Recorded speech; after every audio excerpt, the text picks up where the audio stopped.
শেষ চেষ্টা করেও রূপাকে বাঁচাতে পারল না অর্জুন। সবাইকে কাঁদিয়ে চিরতরে চলে গেল রূপা। হ্যাঁ বন্ধুরা, আমরা এমনটাই দেখতে পাবো অনুরাগের ছোঁয়া সিরিয়ালের আগামী পর্বে।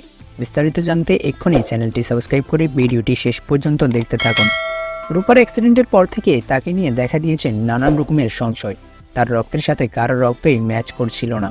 অনেক খোঁজাখুঁজির পর রূপার জন্য যখন রক্ত জোগাড় হয়, তখন আবার নতুন সমস্যা হয়। হসপিটালে অপারেশনের যন্ত্রপাতি নিয়ে সংকট দেখা দেয়। এ তো সবকিছুর মধ্যে সূর্য কিছুতে তার মেয়ে রূপাকে অপারেশন করাতে দিবে না এই হসপিটালে। এ নিয়ে চিৎকার চেঁচামেচি করতে থাকে সূর্য। সূর্যের এই পাগলামি একদমই সহ্য করতে পারে না দীপা। দীপা রুদ্র মুক্তি ধারণ করে সূর্যকে বলে, ডাক্তার সূর্য সেনগুপ্ত, কার জন্য আপনি এত মায়া দেখাচ্ছেন? রূপা তো আপনার কাছেই ছিল, তাহলে রূপার আজ এই অবস্থা কীভাবে হলো বলুন তো? সূর্যের মুখে জামা ঘষে দিয়ে সূর্যকে সাপ জানিয়ে দেয় রূপার অপারেশন এই হসপিটালে হবে এবং ডাক্তার অর্জুন চক্রবর্তী রূপার অপারেশন করাবে। তখন সূর্য আর দীপার উপর কোনো কথা বলতে পারে না।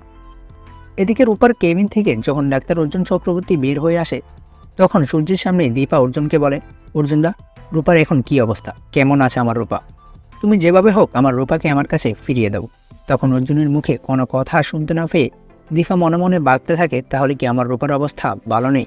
দীপার এসব কথা শুনে অর্জুন নিজের মুখ খুলতে বাধ্য হয় আর দীপাকে বলে, দীপা, আমি আমার সবটা দিয়ে চেষ্টা করেছি, তারপরও রূপার অবস্থা আগের মতোই রয়েছে। রূপার কোনো উন্নতি আমরা দেখছি না, রূপা এখনও কোমাতেই আছে। তো বন্ধুরা, তোমরা কি চাও? আবারও কি সুস্থ হয়ে সবার কাছে ফিরুক রূপা? জানিয়ে দাও কমেন্ট করে। বাংলা ধারাবাহিকের সব আপডেট সবার আগে পেতে এক্ষুনি সাবস্ক্রাইব করুন আমাদের চ্যানেলটি। ধন্যবাদ সবাইকে।